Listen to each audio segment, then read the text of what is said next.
dunia dan seisinya ini bagi Allah tak sama nilainya dengan sebelah sayap lalat. Barang siapa yang beramal untuk akhiratnya, Allah akan cukupkan baginya urusan dunia.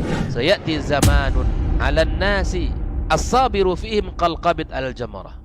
Akan ada satu masa di akhir zaman yang berpegang teguh dengan agamanya seperti orang yang sedang memegang bara api.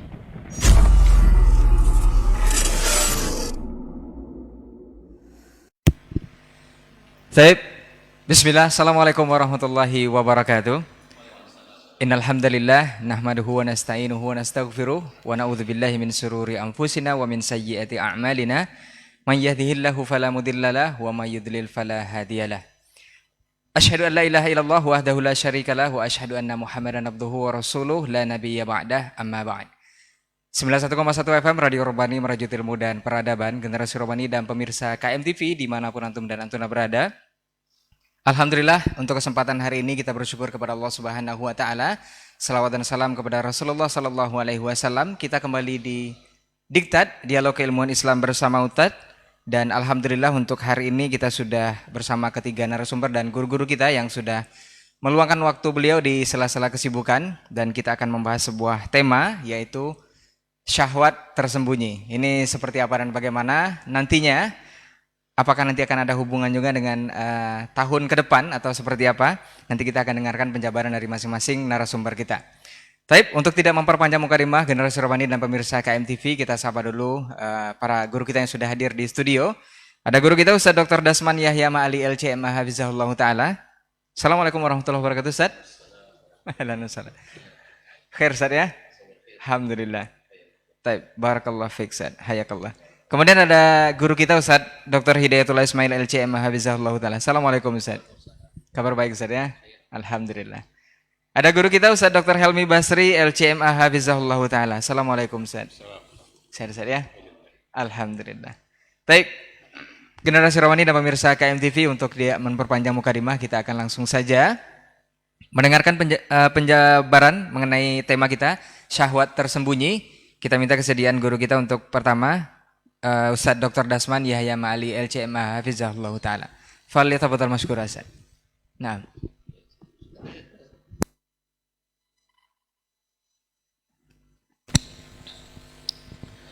Bismillahirrahmanirrahim. Innal hamdalillah nahmaduhu wa nasta'inuhu wa nastahdihi wa nastaghfiruhu wa natubu ilaih wa na'udzu billahi min syururi anfusina wa sayyiati a'malina. May yahdihillahu fala mudilla lahu wa may yudlil fala hadiya lahu. Asyhadu an la ilaha illallah wahdahu la syarika lahu wa asyhadu anna Muhammadan abduhu wa rasuluh la nabiyya wa la rasula ba'dah. Ya ayyuhalladzina amanu taqullaha haqqa tuqatih wa la tamutunna illa wa antum muslimun. Ya ayyuhan nas ittaqu rabbakumul ladzi khalaqakum min nafsin wahidah wa khalaqa minha zawjaha wa batha minhuma رجالا كثيرا ونساء واتقوا الله الذي تساءلون به والأرحام إن الله كان عليكم رقيبا يا أيها الذين آمنوا اتقوا الله وقولوا قولا سديدا يصلح لكم أعمالكم ويغفر لكم ذنوبكم ومن يطع الله ورسوله فقد فاز فوزا عظيما. أما بعد فإن أصدق الحديث كتاب الله وخير الهدي هدي محمد صلى الله عليه وسلم وشر الأمور محدثاتها وكل محدثة بدعة وكل بدعة ضلالة وكل ضلالة في النار. ثم أما بعد فبادئا ذبات نحيي الأساتذة الفضلاء والمستمعين والمستمعات الأعزاء والمشاهدين والمشاهدات الكرماء بتحية الإسلام al-khalidah, tahiyyati ahlil jannati fil jannah, tahiyyatuhum fiha salam. Assalamualaikum warahmatullahi wabarakatuh. Dengan memuji dan memuja Allah serta mengiktiraf karunia dan nikmat yang diberikannya, khususnya di pagi yang cerah ini, mudah-mudahan kita duduk di majelis ini mencerahkan hati pula. Kita bersyukur kepadanya karena itulah yang diinginkannya dari kita. Dan kita pun membutuhkan syukur tersebut seperti kita membutuhkan tambahan-tambahan nikmat yang diberikannya. La in syakartum la azidannakum. Salawat dan salam kepada baginda Nabi alaihi salatu wassalam. Nama beliau disebut selalu membuka pintu-pintu kebaikan. Setiap namanya disebut seperti kata Imam Ahmad, nusalli wa nusallimu alaih. Kita ucapkan salat dan salam kepadanya. Dan itu membuat kita mendapatkan anugerah besar pula dari Allah Tabaraka wa Ta'ala berupa salawat dari Allah 10 kali untuk kita. Man shalla alayya salatan sallallahu alaihi biha asyram. Dan di akhirat mudah-mudahan kita bisa dekat-dekat dengan Nabi sehingga lebih berharap dapat syafaat dari Nabi alaihi salatu wassalam. Salawat dan salam bersambung untuk para alul baitnya, para sahabat dan siapapun yang mengikuti mereka dengan baik sampai hari kiamat hendaknya. Para masyayikh, Dr. Hidayatullah, Dr. Helmi Basri, Dr. Ray Naldi Umran, yang saya menghormati, saya muliakan, minta izin memulai karena memang posisi saya harus memulai nampaknya. Tema kita hari ini sebenarnya saya berharap kemarin tema diberikan, tapi nampaknya harus memberikan. Jadi teringatlah dalam perjalanan sebuah tema yang sangat-sangat harus selalu terbarukan dan selalu diulang dan dibahas, yaitu syahwat tersembunyi. Subhanallah. Kalau maknanya syahwat, manusia itu semuanya memiliki. Dan syahwat adalah sesuatu yang nikmat dari satu sisi dan dia bisa menyebabkan maksiat dari sisi yang lain. Bila syahwat tunduk kepada aturan dan sistem ilahi berupa syariat Islam, maka dia menjadi nikmat dan sekaligus rahmat dari Allah Tabaraka wa Ta'ala. Dengan syahwat manusia bertumbuh berkembang, dengan syahwat manusia mencari penghidupan dan berusaha. Dengan syahwat pula sesama kaum muslimin memberikan kasih sayang dan cinta dan seterusnya. Tetapi bila tidak tunduk kepadanya, syahwat bisa menjadi akibat atau menjadi penyebab besar bagi kita rusak dan terlaknat. Dan di antara syahwat tersebut ada yang disebut dengan istilah asy-syahwatul khafiyah. Syahwat yang tersembunyi. Ibarat penyakit, memang penyakit dalam itu memang lebih susah terdeteksi. Kadang-kadang melalui beberapa spesialis tidak terdiagnosa dan tidak ditemukan dalam observasi. Memerlukan kesabaran, memerlukan ketelitian dan keahlian yang kadang-kadang menurunkan berbagai spesialisasi. Tidak jarang sebuah penyakit dalam itu ditangani oleh 7 tim dokter spesialis, kadang ada lebih. Tidak selesai di dalam negeri, pergi ke luar negeri. Subhanallah. Demikian juga dengan syahwat khafiyah ini. Sampai-sampai Imam Al-Qurtubi rahimahullah mengatakan akhiru ma yakhruju min qulubis salihin. Akhiru ma yakhruju min qulubis salihin asy-syahwatul khafiyah. Yani hubbus sadarati fid din. Hubbus sadarati wasyuhrah. Yang terakhir keluar dari hati-hati orang saleh, hati-hati orang-orang saleh. Artinya orang saleh kita tahu betapa bersihnya hati mereka, berapa bersihnya jiwa mereka. Sebab mendapatkan predikat as-salihin itu bukan mudah. Kecuali dengan dua syarat. Berat, tapi Allah ringankan bagi siapa yang dikehendaki. Yang pertama, betul-betul ikhlas lillahi tabaraka wa ta'ala. Yang kedua, istiqamah dan benar-benar mengikuti Nabi alaihi salatu wassalam. Baru dikatakan saleh seperti kata Fudail ibn Iyad ketika dia menafsirkan faly'amal amalan salihan wa la yusyrik bi ibadati rabbih ahada. Itu sudah ma'ruf bagi kita.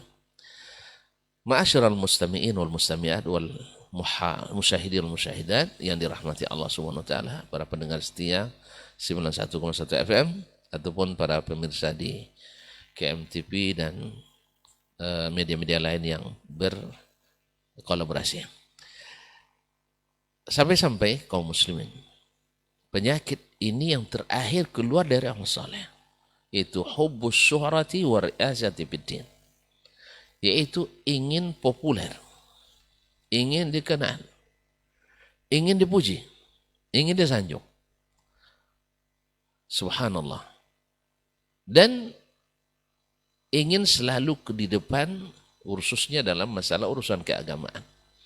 Ternyata urusan keagamaan ini luar biasa juga fitnah, salesnya, pemasarannya, ya marketingnya.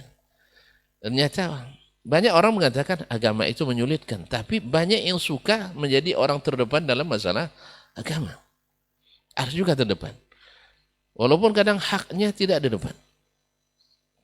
Oleh itu, ikhwani, kaum muslimin muslimat dirahmati Allah SWT, ini yang terakhir bisa dibersihkan dari hati orang saleh. Nah, tentu saja yang pertama kita, ini kajian ini sebenarnya tujuannya untuk pertama sekali kita yang membahas ini, Ustaz, ya untuk kita ini. Sebab berapa banyak orang yang berpindah-pindah tanaqul fid din. Apa istilah tanaqul fid din itu? Berpindah-pindah artinya liar dalam agama. Atau bisa saja liar dalam berorganisasi. Setelah diteliti dan tidak telusuri, masalahnya adalah karena ketika di sini mungkin dia tidak mendapatkan tempat. Tapi ketika mencari tempat lain, tidak dapat lagi, pindah lagi ke tempat lain. Dan seterusnya. Kalau istilah politik namanya kutu loncat. Kutu loncat. Tidak dapat posisi di sini, di musim depan, pindah lain. Seperti pemain bola saja. Ya, musim ini tidak cukup menjadi top scorer di sini atau top assist, dia pindah ke klub lain dan sebagainya. Dan ini mungkin terjadi seperti kata Imam Ibn Qudamah rahimahullah ta'ala, juga terjadi pada al-ulama, para penuntut ilmu, para ulama dan para penuntut ilmu. Sebab siapa yang tidak ikhlas, aksarat tanaqqula fid din, sering berpindah-pindah sesuai dengan keinginan. Oleh sebab itu, Imam Sufyan Ats-Tsauri rahimahullah, kalau ada korelasi dengan yang terakhir hilang dari qulubus salihin, hubus syuhrati wassadarati fid din. Nah, beliau katakan, talabna al-ilma li ghairillah. Asalnya ilmu ini kami tuntut memang dasarnya li ghairillah. Fa aba illa yakuna lillah. Ternyata ilmu itu tidak mau kecuali dengan niat lillahi tabaraka wa ta'ala. Kecuali dengan niat lillahi tabaraka wa ta'ala. Atau ilmu itu menginginkan kita untuk ikhlas lillahi ta'ala. Ma'asyiral ikhwah kaum muslimin kaum muslimat dirahmati Allah Subhanahu wa taala. Dalam ma'ruf di kalangan para ulama kita dulu, hatafal ilmu bil amal wa illa wa in ajabahu illa irtahal. Ini perkataan Khatib Al-Baghdadi atau selainnya, yaitu ilmu itu membisikkan untuk selalu diamalkan. Ya. Kemudian kalau diamalkan dia akan tetap, kalau tidak dia akan pergi. Pergi di sini kaum muslimin bisa pergi memang dari hafalannya hilang. Tapi bisa pergi manfaatnya tak nampak. Jadi ilmunya seperti yang terjadi antara seorang ustadz yang jadi pejabat. Setiap urusan selalu dipersulit. Mahasiswa dia yang muridnya ngomong sama beliau, "Ya Syekh, anta ta'lam hadis kada, man wali amran min amri ummati fashaqqa alaihim fashqaq alaih," dan seterusnya, "man aisara ala mu'sirin" ila akhiri. Ya. Apa dia bilang? Ini saya sudah hafal sebelum nenekmu lahir. Sebelum nenekmu lahir hadis ini sudah saya hafalkan. Anak ini bilang, "Ya Syekh, saya tidak butuh hafalan antum. Hafalan antum itu tidak berguna bagi saya. Tapi yang inginkan tolong diamalkan itu." Karena memang beliau terkenal dengan tidak ada urusan yang mudah di tangan beliau. Dan setuju pun atasan beliau sendiri, atasannya sendiri sudah ACC, pas dia mentok lagi. Udah bayangkan. Padahal urusan sederhana sekali. Sangat sederhana. Misalnya minta izin, keterangan izin ini. Ibaratnya kalau kami di Madinah ingin pergi umroh misalnya. Orang kan sebenarnya disokonglah untuk pergi. Sesuatu yang baik. Tapi sulitnya luar biasa. Kamu kan baru bulan kemarin umroh misalnya. Apa hubungannya? Orang semakin banyak, semakin ini sebenarnya. Kan perginya di waktu libur misalnya, kaum muslimin. Tapi luar biasa sulit. Jadi ilmunya ada, amalannya tak nampak. Ini sama dengan orang tidak berilmu juga. Jadi, fa in ajabahu, kalau dia akan kekal, wa illa irtahal. Dia akan pergi. Pergi rasamnya, hurufnya, dan juga pergi mabnanya. Jadi oleh itu kaum muslimin kaum muslimat dirahmati Allah Subhanahu wa taala, dan inilah cobaan terbesar bagi orang-orang kaum muslimin khususnya ahlul ilmi. Bahkan ulama pun kadang tidak selamat daripada asyahwatul khafiyah. Dia nampaknya tidak ada keuntungan di dalamnya, tetapi ada hal yang diharapkan di dalamnya sehingga kadang-kadang ilmu tidak berguna. Apa sebab? Karena kalau seandainya ilmu ini saya amalkan, saya mungkin akan dikeluar mainkan. Nah, ini yang kadang berat kaum muslimin dan muslimat dirahmati Allah. Oleh sebab itu berkata Bishr bin al-Haris al-Hafi rahimahullah ta'ala, "Mattaqallah man talaba syuhrah. Mattaqallaha man talaba syuhrah." Tidak mungkin bertakwa kepada Allah orang yang mencari popularitas. Selama mencari popularitas, takwa akan hilang. Apa sebab? Ya karena akan berhadapan dengan hubbus syuhrati, syahwat tersembunyi ini, dengan mengamalkan ilmu. Kalau saya amalkan, saya tahu. Ya mungkin, tonton mungkin pernah mendengar pernyataan seorang ulama atau seorang kiai mengatakan, memang benar. Ini adalah sesuatu bid'ah mungkarah. Tidak disunahkan zaman Nabi. Tidak disunahkan zaman sahabat. Disunahkan zaman tabi'in. Zaman tabi'in. Sampai imam yang 4. Ya sampai Imam Syafi'i mengatakan bid'ah mungkarah. Tapi apalagi ini kan semua masyarakat sudah mengamalkannya. Maka kalau kita yang mengingkarinya, kita yang diperangi. Akhirnya, antum memilih diperangi Allah dan Rasul daripada diperangi oleh masyarakat. Kalau bukan karena hubbus syuhrati was sadara, apa alasannya? Apa alasannya? Kadang-kadang ada alasan, kalau ini disampaikan pecah belah umat. Subhanallah. Apakah menyatukan umat dalam kebenaran Ini lebih buruk daripada membiarkan mereka dalam kebatilan. Supaya menjaga persatuan kesatuan. Justru tuduhan seperti itulah yang dulu disampaikan kepada Nabi kita sallallahu alaihi wasallam. Bahwa dia qata'al arham. Memutus silaturahim. Menurut mereka, memperbaiki amalan mereka yang keliru itu bisa memutuskan silaturahim. Berapa banyak alasan penyimpangan keagamaan terjadi akibat alasan menyambung silaturahim. Kan bermanfaat. Kaum muslimin, kaum muslimat, akhirnya mereka harus mengakui bahwa sebenarnya Nabi lah yang benar, mereka lah yang salah. Demikian juga siapa yang mengikuti Nabi dalam hal ini, dia lah yang benar. Dan yang menuduh lah yang salah. Kaum muslimin, kaum muslimat dirahmati Allah SWT, ini sekedar pembuka dari saya, mungkin dikembangkan oleh ini tentu isi-isi dan dagingnya ya kita minta kepada para asy-syaikhan, yang intinya adalah kaum muslimin dan muslimat bahwa asyahwatul khafiyah ini penyakit, dan sayangnya penyakit yang paling susah disembuhkan karena berkaitan dengan hati kita masing-masing. Yang kedua, mudaratnya sangat banyak. Mudaratnya satu, akan membuat pertama amalan kita sia-sia.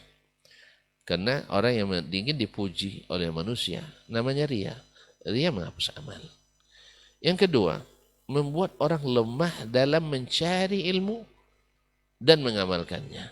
Karena semakin dicari ilmu nanti semakin banyak perbedaan dengan orang kebanyakan.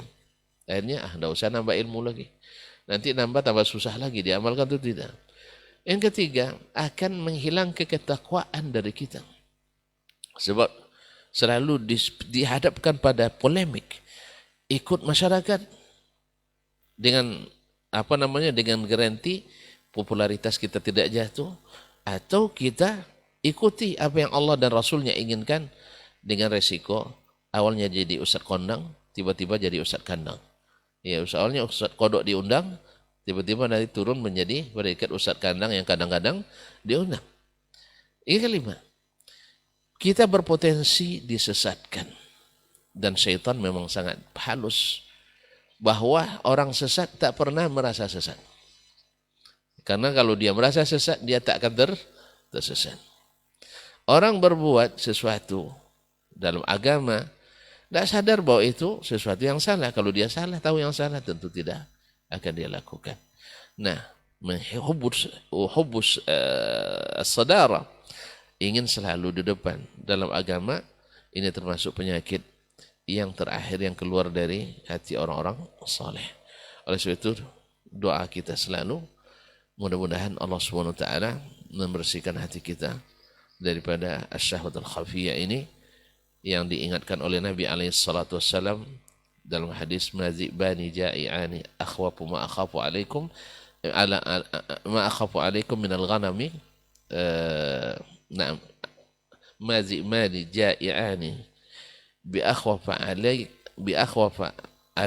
ilayya alaikum ala ghanamikum minasy syahwatil khafiyah, atau kama qala sallallahu alaihi wasallam, tidaklah dua serigala lapar yang dilepaskan kepada gerombolan domba-domba lebih saya khawatirkan daripada syahwat yang tersembunyi yang menyerang seseorang kalian. Apa itu? Hubbus saradarti fid din, yaitu ingin selalu di depan dalam urusan keagamaan. Wallahu musta'an wa alaihi tuklan. Selanjutnya saya serahkan kembali saudara Ray, dan kemudian untuk dilanjutkan oleh para masyayikh. Wabillahi taufiq wal hidayah. Wassalamualaikum warahmatullahi wabarakatuh. Waalaikumsalam warahmatullahi wabarakatuh. Taib. Jazakallah khairan Ustaz untuk pendahuluannya mengenai syahwat tersembunyi. Kita akan dengarkan kelanjutannya dari guru kita Ustaz Dr. Hidayatullah Ismail LCMA hafizahullah taala. Falyatafadhal mashkur Ustaz. Bismillahirrahmanirrahim. Assalamualaikum warahmatullahi wabarakatuh. Alhamdulillah. Wassalatu wassalamu ala Rasulillah wa ala alihi wa sahbihi wa mawala wa la hawla wa la quwwata illa billah. Rabbi syrah li sadri wa yassir li amri wa hlul 'uqdatam min lisani yafqahu qawli, amma ba'd. Para masyayikh kita, para guru-guru kita yang kita muliakan, guru kita Dr. Dasman Yahya Ma'ali LCMA hafizallah ta'ala wa ra'ah, semoga Allah jaga beliau dan keluarganya dan seluruh Apa yang Allah berikan, Allah berkahi dan Allah jadikan dalam timbangan kebaikannya. Kemudian guru kita Dr. Helmi Basri, LCMA, semuanya semoga sehat walafiat dan diberikan kemudahan dalam segala urusan, dan Allah berkahi dalam aktivitas dakwah dan seluruh ilmu yang diberikan kepada masyarakat. Berikhwas sekalian, Khuna Rai dan Adnan dan seluruh tim yang hadir, yang selalu setia dan sabar dalam menemani dalam setiap kegiatan dakwah. Semoga Allah catat dalam catatan kebaikan dan timbangan hasanah di hari kiamat kelak. Para ikhwas sekalian, kaum muslimin dan muslimat, saudara-saudari, para pendengar Radio Rabbani dan pemirsa KMTV dimanapun berada, alhamdulillah kita bersyukur kepada Allah pada pagi yang indah ini, cerah ya, yang sangat terang. Semoga seterang hati kita dan seindah ya, sejernih hati kita di pagi ini. Ya, mudah-mudahan kita selalu dalam taufik ya, dan kemudian bimbingan Allah Subhanahu wa taala, karena tidak ada kebaikan yang paling baik daripada kita senantiasa istiqamah di atas jalannya. Dan sebagaimana disebutkan oleh Syekhul Islam Ibnu Taimiyah, ya, seagung-agung karamah adalah di mana orang bisa istiqamah di atas jalan kebaikan. Semoga dengan wasilah kita senantiasa belajar, menuntut ilmu, muzakarah, dan senantiasa mengawal hari-hari kita dengan Al-Quran dan Sunnah, dengan pemahaman para as-salafil ummah, kita bisa istiqamah di atas agama yang mulia ini sampai kita meninggal dunia. Kemudian ucapan salat dan salam untuk Nabi kita yang mulia alaihi salatu wassalam, yang mudah-mudahan ya, salat dan salam juga tersambung kepada keluarga beliau, keturunannya, serta para sahabat yang telah berjuang bersamanya, yang telah mengorbankan harta dan jiwa mereka demi agama yang mulia ini. Dan kepada siapapun dari umat Muhammad sallallahu alaihi wasallam yang mengikuti mereka dengan cara ihsan sampai hari kiamat kelak. Ikhwafillah, guru kita tadi telah memulai membahas tentang syahwah khafiyah ya. Dan kemudian juga telah menyebutkan beberapa bahaya-bahaya dan juga menukilkan perkataan para ulama. Dan saya akan awali sebuah pertanyaan yang ditanyakan kepada Abu Dawud As-Sijistani. Dikatakan kepadanya, wa ma hiya syahwal khafiyah. Dia mengatakan hubur riasah ya, subhanallah, ternyata mencintai jabatan, kemudian ingin menjadi orang yang terkenal, menjadi orang yang viral ya, kemudian itu fitnahnya lain lagi ya. Itu fitnahnya beda lagi, karena hati kita ini lemah ya, diri kita ini lemah. Maka kemudian di saat orang mendapatkan ujian dengan hal yang seperti itu, maka sungguh kita ya harus berterima kasih kepada Allah, kita tidak dijadikan bagian dari ujian yang ia timpa. Maka oleh karena itu, ikhwafillah rahimakumullah, benarlah yang diungkapkan oleh para ulama, seperti yang diungkapkan tadi oleh Bishr, bahwa tidak ada orang yang bertakwa kepada Allah selama dia mencintai as-sadarah, mencintai ketenaran, mencintai jabatan dan kekuasaan. Dan begitu juga ada ungkapan dari para ulama yang lain, di antaranya adalah ma sadaqa abdun qad ya hubbu as-sadara wasyahwa. Tidak ada orang yang jujur ya, orang yang mencintai ya riasa, yang mencintai kedudukan, ya mencintai selalu ingin menjadi orang terdepan. Itu sulit untuk orang yang seperti ini jujur dalam hatinya, dalam kehidupannya. Maka oleh karena itu, ikhwafillah rahimakumullah, kita dalam hidup ini selalu memohon kepada Allah Azza wa Jalla dalam setiap fase kehidupan kita. Makanya kita diajarkan oleh Rasulullah SAW doa ya, yang harus kita baca setiap pagi dan setiap sore ya. Fala takilni ila nafsi tarfata ain. Ya, kita minta kepada Allah jangan sampai Allah menyerahkan urusan kita ini kepada diri kita. Ini penting. ketika kita merasa kita sudah mampu, merasa sudah kuat dan sangat bisa mengatur diri kita, disinilah kehancuran kita. Ya, Nabi saja membaca doa ini. Dan para sahabat dan para as-salafus saleh juga mengamalkan doa ini. Maka oleh karena itu kita jangan sampai kita ini menganggap diri kita sudah hebat, gitu kan. Menganggap diri kita sudah kuat. Kuat dengan ya, kehebatan kita, mungkin dengan ilmu kita, atau dengan kecerdasan kita, atau dengan kekuasaan, ataupun mungkin harta yang kita punya. Maka di saat orang bersandar dengan pernak-pernik yang sudah pernak-pernik dunia ini, maka yakinlah dia akan menjadi orang yang lemah dalam ujian yang tadi. Ya. Maka oleh karena itu, ikhwafillah rahimakumullah, hubbus sadarah, menjadi orang yang ingin terkenal, menjadi orang yang viral, ya, menjadi orang yang terdepan dalam segala urusan, ya berhati-hati dengan ujian yang disebut atau dengan salah satu akibat dari keinginan itu apa? Al-hirmanu minat taufik. Ya. Jangan dikira orang-orang yang menginginkan ya selalu menjadi orang terdepan hebat itu menjadi orang yang selalu mendapatkan taufik, enggak, tapi justru itu akan ya diharamkan oleh Allah, dijauhkan oleh Allah dari taufiknya.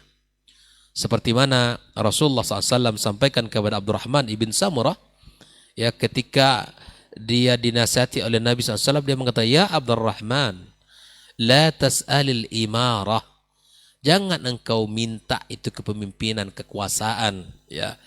Fa innaka in utitaha min ghairi mas'alatin u'inta alaiha. Kalau engkau dapatkan itu, kalau engkau peroleh itu tanpa ada diminta, tanpa engkau berusaha memperolehnya, kan?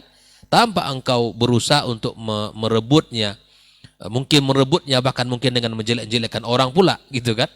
Ya, seakan gelombang orang itu terimpit pula sama dia nanti, atau takut gelombang dia terimpit oleh orang, melakukan sebuah aksi-aksi, itu kan? Melakukan suatu hal yang dia harus menjadi orang terkenal.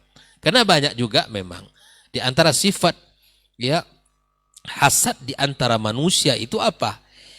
Dia selalu melakukan sesuatu ibarat strategi perang itu gerakan bawah tanah gitu. Dia kalau sudah ketahuan itu lempar batu, sembunyi tangan. Ini banyak nih bentuk seperti ini. Hatta indal kibar, hatta indal alim, sebagian orang terjadi begitu. Yang penting dirinya ya selamat, biar orang lain tercebur. Ya, dia nama baiknya terjaga, orang lain buruk. Saat-saat ada tantangan dia tidak muncul, tapi saat-saat ya apa namanya untuk mendapatkan dunia dia hadir yang paling terdepan, macam-macam. Makanya khafilarakumullah ini terbagian pada syahwah khafiyah ya, yang semoga ya tidak dihisab oleh Allah Subhanahu wa taala kita dan siapapun di antara kita tentang apa yang disampaikan oleh guru kita tadi. Kita khawatir ya, ternyata disangka dia alim, disangka dia orang yang zuhud. Ya, makanya para ulama mengatakan tidak akan dikatakan seseorang zuhud ya selama dia hubus saudara, hubur riasa, tidak ada. Makanya wafillah rahmatullah ya, kita sebagai manusia ya sekali lagi kembali kepada nasihat Rasulullah kepada Abdurrahman ibn Samurah, engkau kalau dapatkan jabatan itu, engkau dapatkan posisi itu tanpa engkau ada usaha, tanpa ambisi, tanpa melakukan sesuatu, maka apa? Wa'inta alaih, engkau diberikan pertolongan oleh Allah Subhanahu wa taala.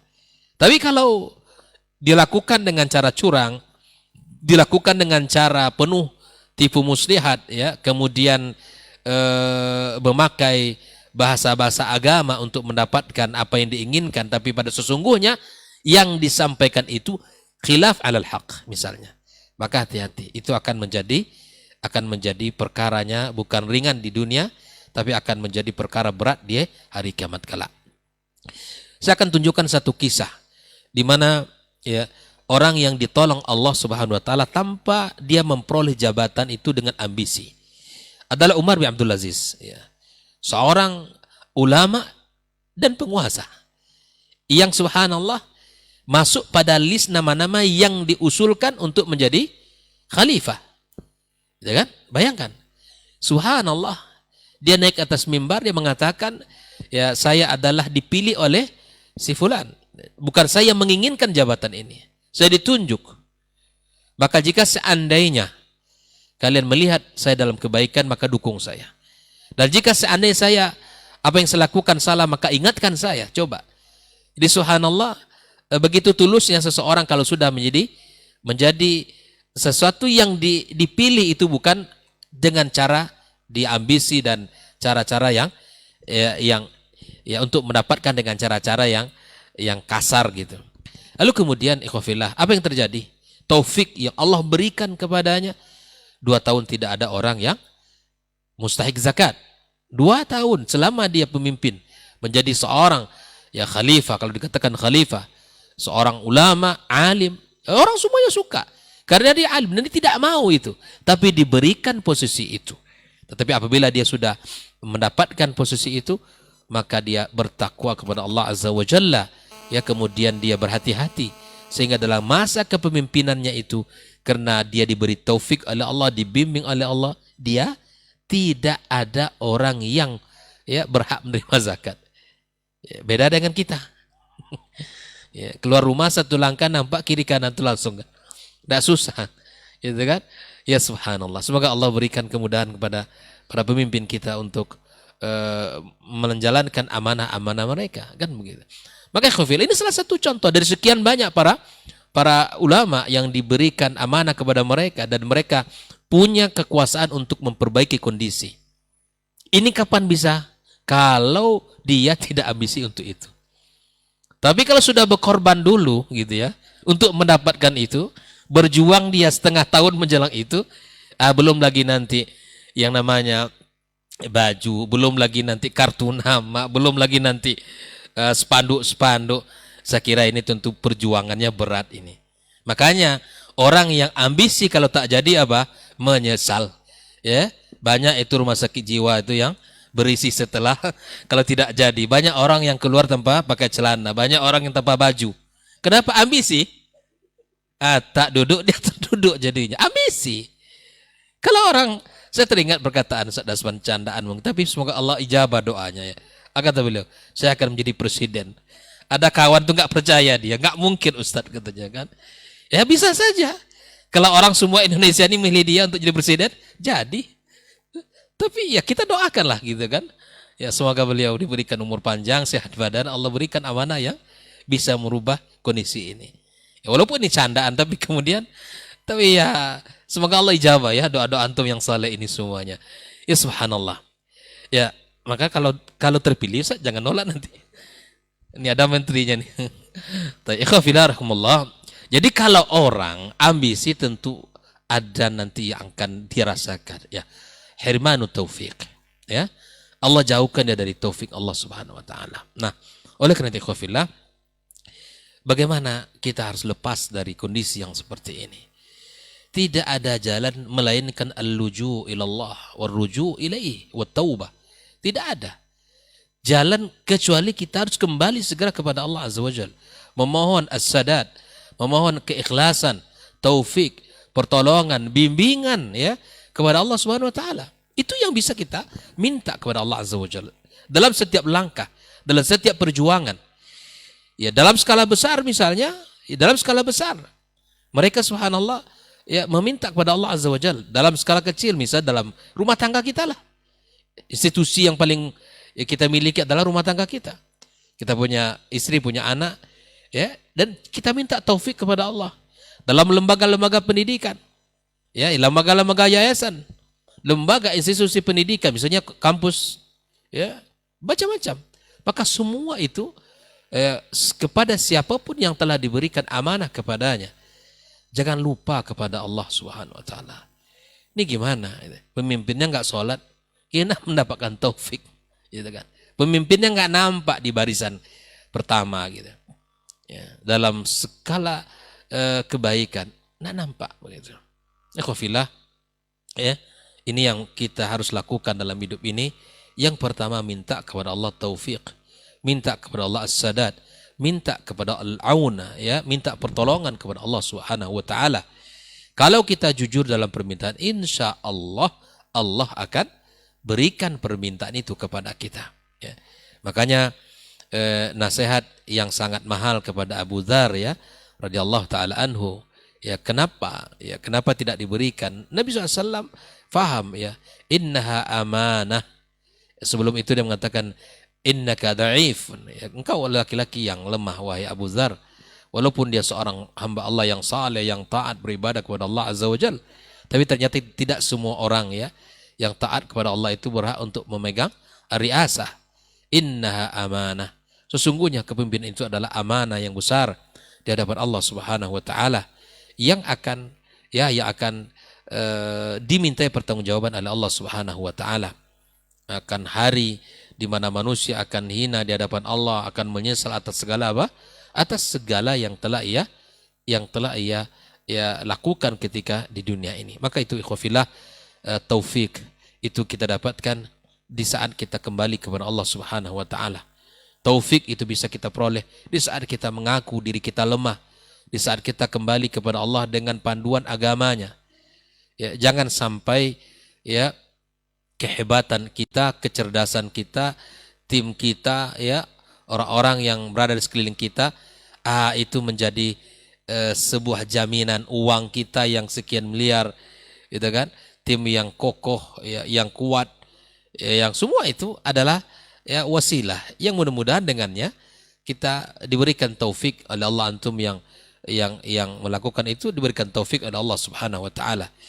Ala kulli hal, kembali ke pembahasan kita, di antara yang paling ditakutkan oleh Nabi kita sallallahu alaihi wasallam terjadi pada umat ini adalah syahwal khafiyah, karena tidak nampak oleh orang, ya, dia tersimpan dalam hati, tetapi dia membara, ya, mengebu-gebu, ya. Makanya ini sangat dikhawatirkan oleh Rasulullah sallallahu alaihi wasallam yang terjadi pada umatnya. Hubur riasah wa hubus sadara, ya, menginginkan jabatan kepemimpinan, ingin terkenal. Ikhwafillah rahimakumullah. Kalau kita lihat manusia ini ada dua bagian. Yang pertama, orang-orang yang barangkali di dunia ini terkenal, ya, viral, di mana saja orang tahu dengan namanya, ya, tetapi kemudian dia ternyata tidak dikenal di kalangan makhluk langit sana, ya. Tapi kemudian ada pula orang-orang di dunia ini yang secara status sosial biasa saja, masyarakat biasa, bahkan tak punya jabatan, tak terpandang apa-apa, tak punya kekayaan, tak punya apa-apa, tapi kemudian setiap doa yang dipanjatkan Allah maka langsung diijabah dan didengar oleh seluruh makhluk yang ada di langit sana, ya. Kisahnya sangat banyak. Di antara Uwais Al-Qarni, seorang hamba Allah yang sangat berbakti kepada orang tuanya, beriman dan bertakwa kepada Allah Subhanahu wa taala, sampai dia tidak, karena baktinya kepada ibunya, tak jadi sempat, ya, bertemu dengan Nabi, ya, tak jadi bertemu dengan Rasulullah sallallahu alaihi wasallam karena baktinya. Hati jangan ditanya, hatinya rindu untuk bertemu dengan Nabi. Dengar namanya itu langsung gemetar, ya. Keinginan bertemu untuk Nabi sangat kuat. Tapi ada seorang ibu yang dia jaga, yang ia pelihara, yang ia, ya, berikan bakti sepenuh bakti kepada ibunya. Yang ternyata Nabi SAW berpesan kepada para sahabat-sahabat yang mulia, kalau kalian nanti bertemu dengan Uwais, maka mintalah doa kepadanya. Bayangkan, dia nggak bertemu dengan Nabi SAW, ya, tapi kemudian karena baktinya itu dia terkenal di langit sana. Sampai Nabi SAW tahu, dan Nabi pun tidak pernah berjumpa dengannya, tapi dia tahu siapa dengan Uwais Al-Qarni, sehingga Nabi SAW berpesan kepadanya, kalau kalian bertemu dengannya maka mintalah doa. Subhanallah. Dalam tahun haji di masa itu, ya, maka kemudian seluruh orang-orang dari Yaman ditunggu oleh masa Umar, kalau tidak salah saya, di masa Umar bin Khattab radhiyallahu taala anhu, ditunggu mana nih jemaah dari Yaman, ya, ditunggu. Lalu kemudian, ya, Umar bin Khattab radhiyallahu taala anhu mencari-cari dan kemudian bertanya, mana Uwais? Di tengah jemaah yang begitu padat ditunjukkan itulah Uwais Al-Qarni. Ya subhanallah. Umar segera menghampirinya dan mengatakan, apakah engkau Uwais Al-Qarni? Qala, iya saya. Maka kemudian Nabi SAW mengatakan, engkau adalah orang yang sangat berbakti dengan orang tuamu, kemudian doamu mustajab, maka doakanlah saya. Sebagaimana Nabi berpesan, kalau berjumpa dengan Uwais Al-Qarni maka mintalah doa kepadanya. Subhanallah. Lalu Uwais, apakah menjadi orang yang membusungkan dada? Lalu Uwais apakah menjadi orang yang saya adalah Uwais yang dikatakan oleh Rasulullah sallallahu alaihi wasallam? Apakah dia langsung bahwa saya adalah orang yang subhanallah yang terkenal? Nah, justru dia semakin tidak mau dikenal orang. Subhanallah. Subhanallah. Hadza min akhlaq as-salaf. Hadza min wara'ihim.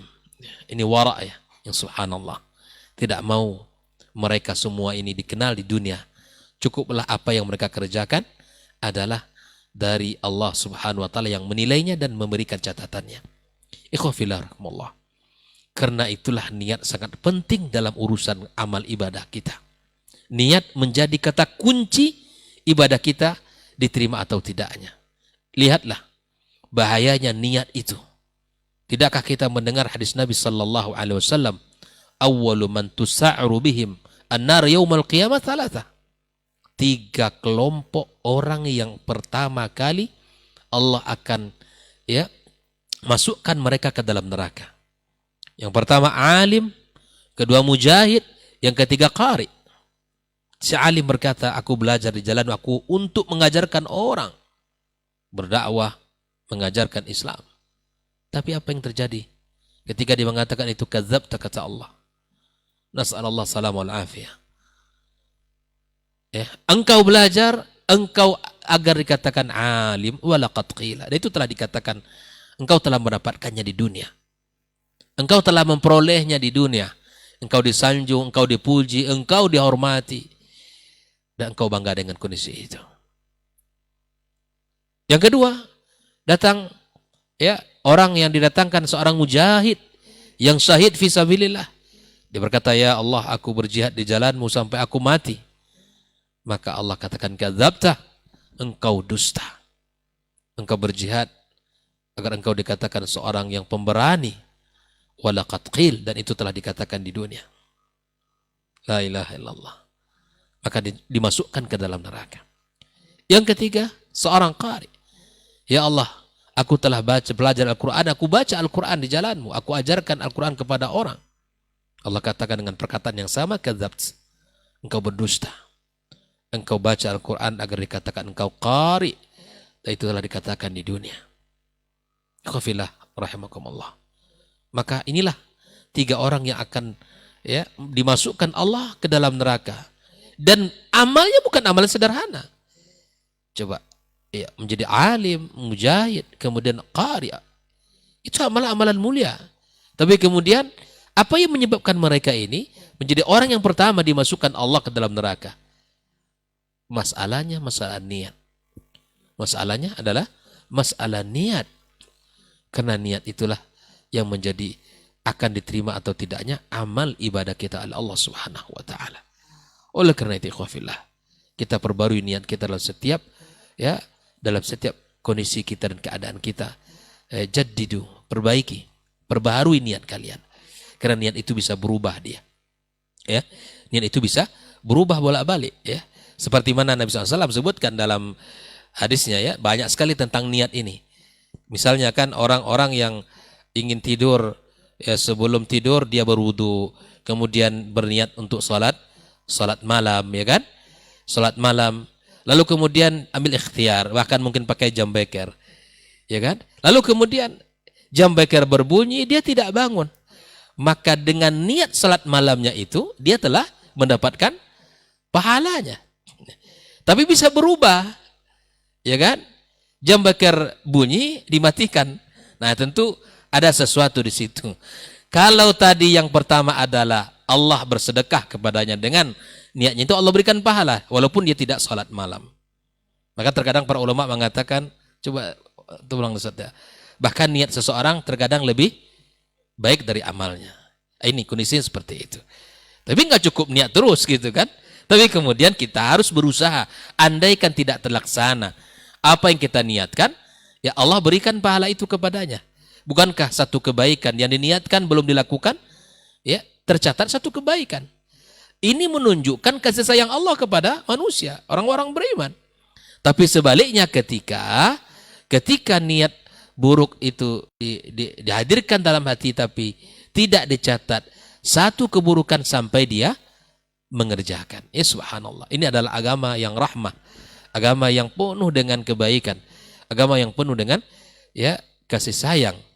Maka itu ikhwafillah rahimakumullah, maka niatlah terus dalam kebaikan kita. Jagalah niat baik kita di dalam kehidupan kita. Sebagaimana Imam Ahmad berpesan kepada anaknya Abdullah, ya anwil khaira, selalulah engkau berniat baik. Fa innaka la tazalu fi khairin ma nawaital khaira. Engkau selalu berada dalam kebaikan selama engkau berniat baik. Ya sudah, niat baik saja, perbanyak niat baik. Jangan perbanyak niat buruk. Jangan perbanyak musuh.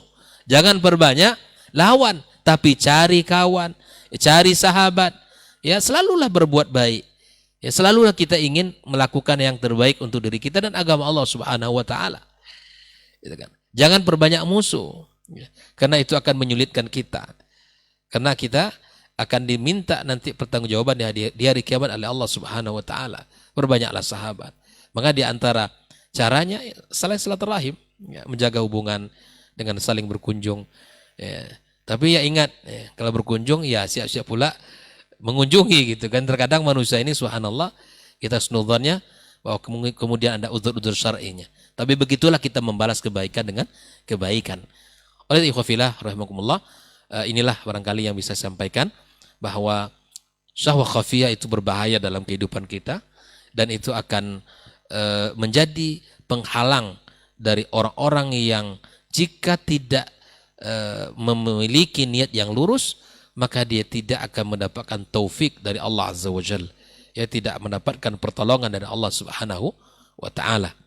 Maka ikhwafillah rahimakumullah, semoga kita senantiasa diberikan taufik, diberikan bimbingan, diberikan kemudahan di dalam menjalankan niat-niat baik kita dan dijauhkan kita dari riya, kemudian dijauhkan kita dari ingin dipuji, disanjung orang dan seterusnya, dan semoga apa yang telah kita lakukan menjadi bagian catatan kebaikan kita di sisi Allah Subhanahu wa taala. Wallahu taala alam. Ya, saya sudahi ya wassalamualaikum warahmatullahi wabarakatuh. Waalaikumsalam warahmatullahi wabarakatuh. Taib, jazakallah khairan Ustaz untuk lanjutan materi kita di kesempatan hari ini. Kita akan dengarkan lanjutan dari tema kita syahwat tersembunyi untuk guru kita Ustaz Dr. Helmi Basri LCMA hafizahullah taala. Falyatafadhal masykur Ustaz.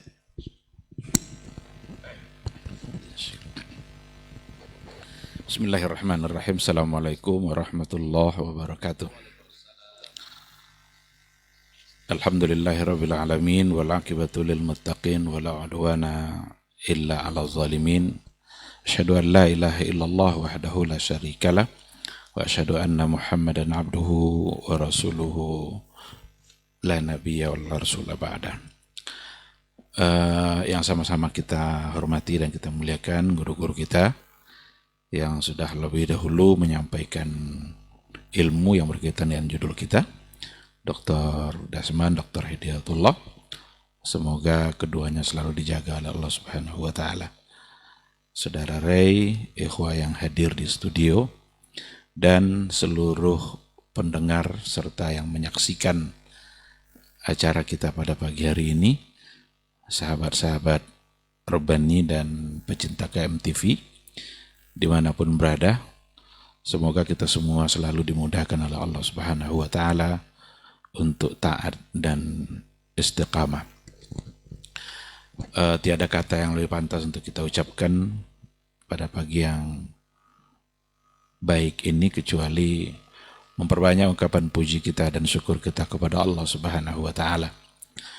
Alhamdulillah pada pagi ini kita kembali dimudahkan oleh Allah untuk bertemu, berbagi, bermuzakarah untuk menyampaikan pesan-pesan agama. Karena memang seharusnya kita menghabiskan waktu kita untuk hal-hal yang bisa menambah pengetahuan agama dan menambah semangat kita untuk beribadah. Ya, mudah-mudahan acara ini adalah salah satu dari wasilah untuk mendapatkan itu. Kita juga harus tidak boleh putus untuk berselawat dan salam kepada Nabi kita, Nabi Muhammad SAW, yang telah mengorbankan segala-galanya dalam menyampaikan sebuah risalatul Islam, yang kalau seandainya kita taat berada di atas jalan risalah itu, maka dipastikan kita akan selamat. Kalau seandainya kita melenceng keluar dari jalan itu, maka dipastikan pula kita akan tersesat. Oleh karena itu, Rasul adalah orang yang paling berjasa dalam kehidupan kita. Ya, mudah-mudahan kita selalu mencintainya dan membalas cinta yang telah beliau buktikan. Salah satu dari bukti cinta kita itu adalah ketika kita berupaya untuk mendalami dan berada di atas sunnahnya. Kita berharap di akhirat kelak semua kita insya Allah bisa mendapatkan syafaat dan pertolongan dari Rasulullah SAW atas izin Allah Subhanahu wa Ta'ala. Sebagaimana kita juga berharap mudah-mudahan di akhirat kelak kita bisa berjumpa, kita bisa mendapatkan minuman dari Rasulullah SAW yang dituangkan langsung oleh beliau dari telaganya, di mana kalau seandainya seseorang sudah meminumnya, lam yazma abadan, man syariba minhu lam yazma abadan. Siapa yang telah meminumnya, maka dia tidak lagi akan merasa haus. Betapa mulianya kita ketika mendapatkan minuman yang langsung dituangkan oleh Nabi kita yang mulia, dan mudah-mudahan kita benar-benar mendapatkan itu di akhirat kelak. Amin, amin ya rabbal alamin. Baik, ikhwati fillah, para pendengar dan para pemirsa dimanapun berada, tema kita seperti yang sudah kita ketahui adalah asyahwatul khafiyah, syahwat yang tersembunyi, di mana kita harus terhindar dari syahwat khafiyah itu. Judul ini tidaklah tujuannya untuk menggugat semua bentuk syahwat, karena syahwat itu ada dua. Ada syahwat yang yufsidul amal, tapi ada yang syahwat yang la yufsidul amal. Ketika Rasulullah SAW di hadapan para sahabatnya mengatakan, barang siapa yang mendatangi istrinya, kemudian ia memberikan syahwatnya, maka ia mendapatkan pahala. Lalu sahabat bertanya, ya Rasulullah, apakah seseorang ketika mendatangi istrinya dengan syahwatnya itu dapat pahala juga? Lalu Rasul bertanya lagi, bagaimana kalau seandainya dia letakkan syahwat itu pada yang haram? Apakah dia mendapatkan dosa? Sahabat bilang, iya. Berarti kalau diletakkan syahwat itu pada sesuatu yang halal, maka dia akan mendapatkan pahala, sebagaimana dia akan mendapatkan dosa kalau seandainya dia letakkan pada sesuatu yang haram. Oleh karena itu, kita tidak bicara tentang syahwat seperti itu. Kalau seandainya ada orang yang punya keinginan besar untuk mendapatkan harta, dengan tujuan adalah untuk memudahkan dia memberi dan berinfak di jalan Allah, untuk memudahkan dia punya andil dalam melakukan sesuatu yang berbasis harta, maka dicarinya lah harta itu dengan tujuan itu. Berarti di situ ada syahwat. Syahwat itu dorongan nafsunya, ada keinginan diri untuk mendapatkan sesuatu, tetapi dengan tujuan yang baik. Dan itu adalah sesuatu yang agama juga membolehkan. Dan bukan syahwat seperti itu yang sedang kita bicarakan. Karena syahwat seperti itu la yufsidul amal. Bahkan membantu seseorang untuk memperbanyak amal. Kalaulah bukan karena syahwat, maka tidak akan ada kompetisi, tidak ada fastabiqul khairat, tidak ada berlomba-lomba dalam berbuat kebaikan. Oleh karena itu memang kita perlu mengingat sebuah hadis yang dikatakan oleh Rasulullah sallallahu alaihi wasallam, la yu'minu ahadukum hatta yakuna hawahu taba'an lima ji'tu bihi. Tidaklah sempurna keimanan seseorang sampai hawa nafsunya taba'an lima ji'tu bihi, ikut dengan apa yang telah saya bawa. Berarti syahwatnya ikut dengan aturan-aturan yang telah disampaikan oleh Rasulullah sallallahu alaihi wasallam. Kalau hawa nafsu, kalau syahwat sudah seperti itu, taba'an lima ja'a bihi Muhammad sallallahu alaihi wasallam, berarti kita tidak sedang berbicara hal-hal yang seperti itu. Yang kita bicarakan adalah syahwatul khafiyah, yang Rasul sendiri ternyata mengkhawatirkan.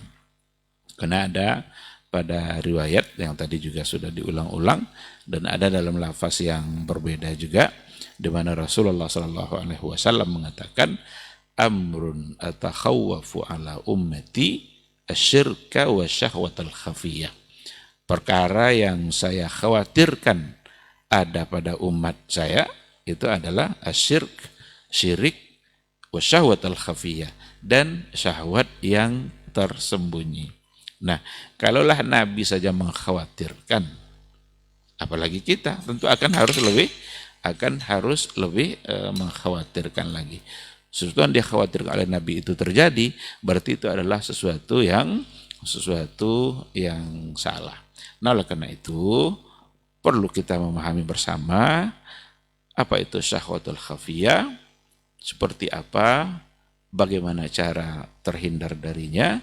Dan saya kira tadi guru-guru kita sudah banyak menyampaikan persoalan yang terkait dengan itu.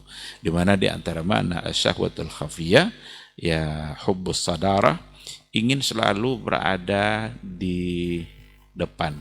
Sebenarnya dia melakukan satu kebaikan, tapi tujuan kebaikan yang dia lakukan itu agar dia tersohor, agar dia yang seperti itu. Dan itu berlaku pada banyak hal. Ria, ingin selalu dipuji oleh seseorang. Dia melakukan satu kebaikan, tapi dalam pelaksanaan kebaikannya itu ada sesuatu yang tersembunyi. Nah, berarti sesuatu yang tersembunyi itu di luar ketaatan kepada Allah Subhanahu wa taala. Dia taat kepada Allah, melakukan satu bentuk ketaatan, tetapi dengan tujuan bukan untuk mentaati. Secara zahir nampaknya dia taat. Nah, secara zahir nampaknya dia taat, tapi dalam hatinya ada sesuatu yang akan memalingkan dia dari ketaatan itu. Oleh karena itu, al-amalu li agradid dunya. Beramal tapi tujuannya adalah untuk keuntungan dunia. Amal juga, baik juga, tapi untuk keuntungan, untuk kepentingan duniawinya, bukan untuk kepentingan akhirat. Itu sesungguhnya adalah juga merupakan bagian dari syahwatul khafiyah. Seseorang dengan seperti yang dicontohkan dalam hadis tadi itu, bukankah berinfak itu adalah perbuatan yang baik? Tapi kalau ingin terkenal sebagai seorang yang berinfak, berarti sudah punya tujuan. Bukankah jihad itu adalah perbuatan yang baik? Tapi kalau ingin terkenal sebagai seorang pemberani, nah oleh karena itu, li-agradid dunya itu maksudnya adalah al-agrad allati tusrifu an ta'atillah. Tujuan-tujuan di mana memalingkannya dari ketaatan kepada Allah. Dengan tujuan itu tidak dapat lagi dia disebut sebagai orang yang mentaati Allah, tapi dia sudah berubah menjadi orang yang mentaati hawa nafsunya. Nah, inilah kira-kira yang inti dari syahwatul khafiyah, dan itu bisa terjadi pada banyak hal, pada harta, pada jabatan, pada ilmu.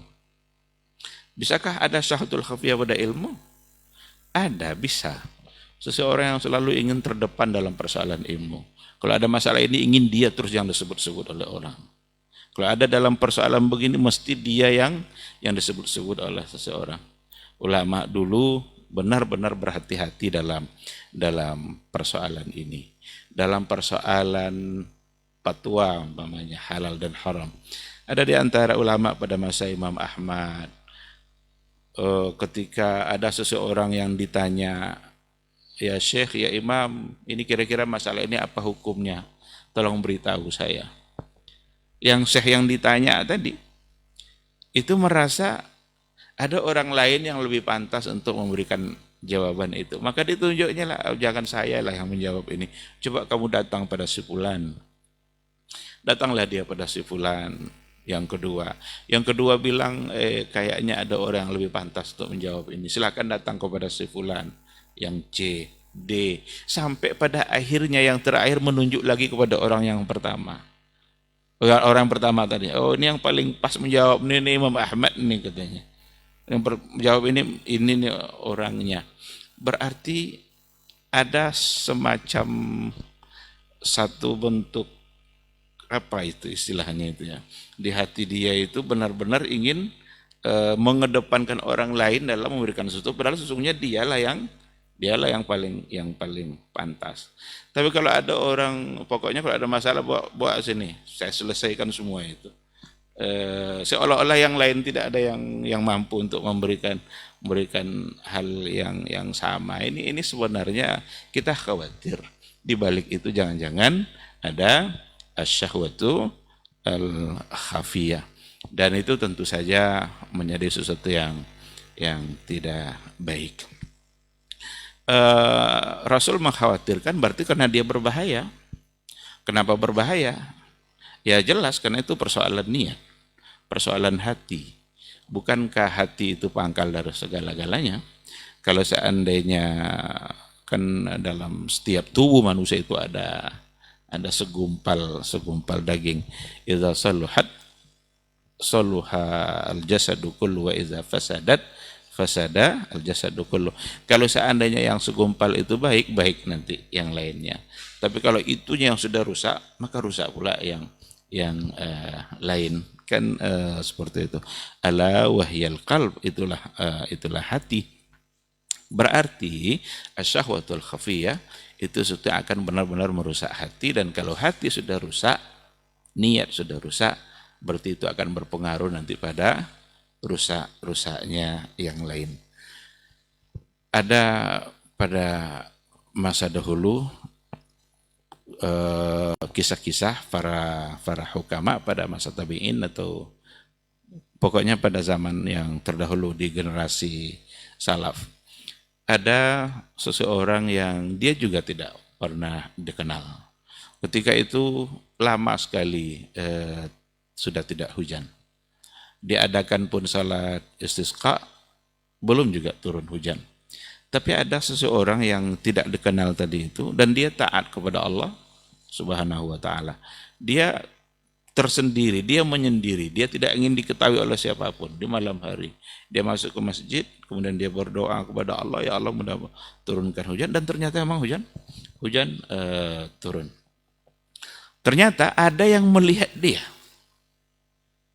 bahwa dia masuk dan dia tahu tujuannya adalah untuk berdoa. Dan orang ini ingin mencari tahu siapa orang ini, kok tiba-tiba hujan bisa diturunkan. Dan dengan doa orang yang saleh yang tadi itu, ketika dia tahu, maka dia lari menyembunyikan dirinya karena dia tidak ingin diketahui sama sekali. Karena kalau diketahui nanti kena orang ini, jangan itu bisa merusak hati, dan dia ingin menutupi itu semua dari pandangan semua orang, dan dia tidak ingin diketahui.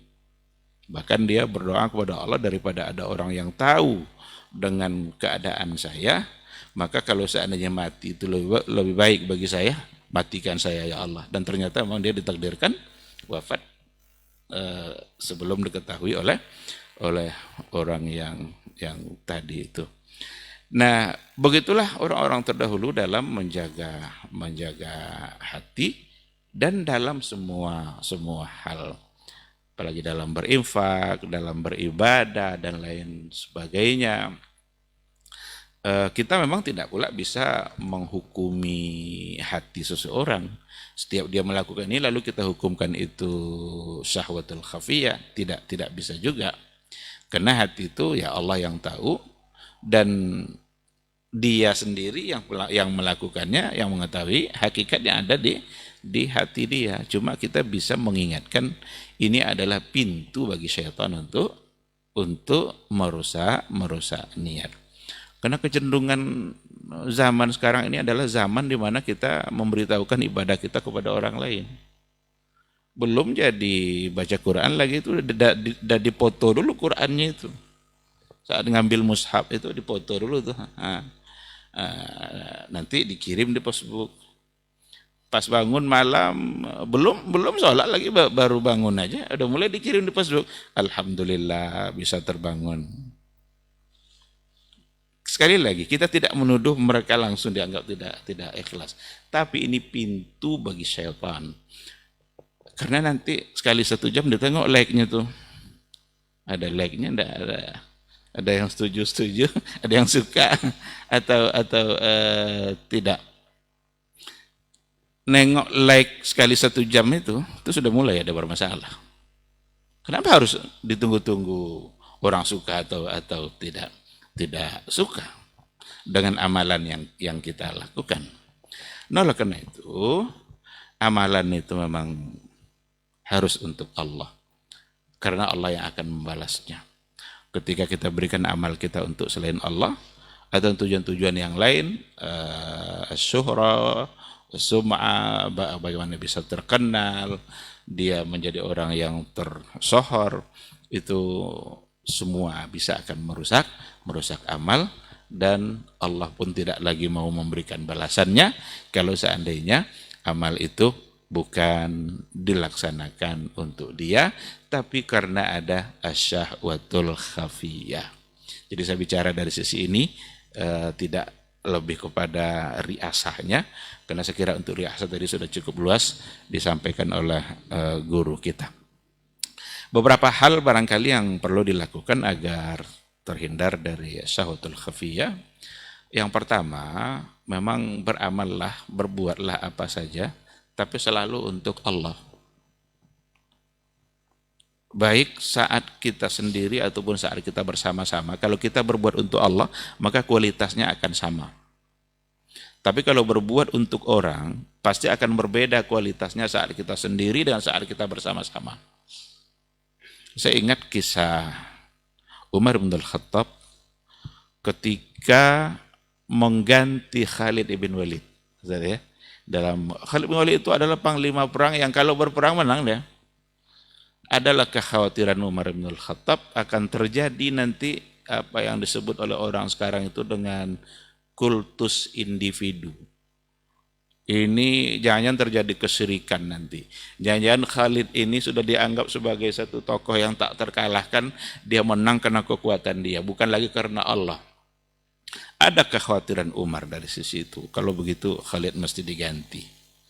Digantilah panglima perang itu oleh Umar bin Al-Khattab, dari Khalid ibn Walid berpindah kepada Abu Ubaidah saja. Abu Ubaidah Ibnul Jarrah. Marahkah Khalid atau protes-kah Khalid? Masa saya sedang menjabat gini tiba-tiba diresafel, tiba-tiba diganti. Saya yang memimpin perang nih, menang pula, tiba-tiba diganti panglimanya oleh Umar. Khalid tidak sedikit pun merubah niatnya. Bahkan saat berperang, ketika dia tidak lagi yang menjadi jadi pemimpin, sama kualitas perangnya dengan yang sebelumnya. Dengan satu alasan, saya berperang bukan karena Umar, tapi berperang karena Allah. Ini betul-betul hati yang yang sangat terjaga dari syahwatul khafiyah. Kan seharusnya kan dia bisa saja kurang semangat atau udahlah karena kamu sekarang panglima, udah uruslah tuh. uruslah pasukan itu. Saya sudah di belakang. Kan banyak yang terjadi akhirnya seperti itu. Tapi Khalid tidak. Saya berjuang karena Allah, bukan karena Umar. Mau saya jadi panglima, mau saya jadi prajurit, mau saya posisinya di mana itu tidak soal. Karena saya berjuang karena Allah, maka saya berbuat untuk Allah dan sama sekali jauh dari asyahwatu al-khafiyah. Berbuatlah karena Allah. Ada satu di Arab Saudi, salah seorang kaya Arab Saudi, pernah saya baca di sebuah buku, dia membangun masjid. Dikirimnya uang banyak, bangun masjid.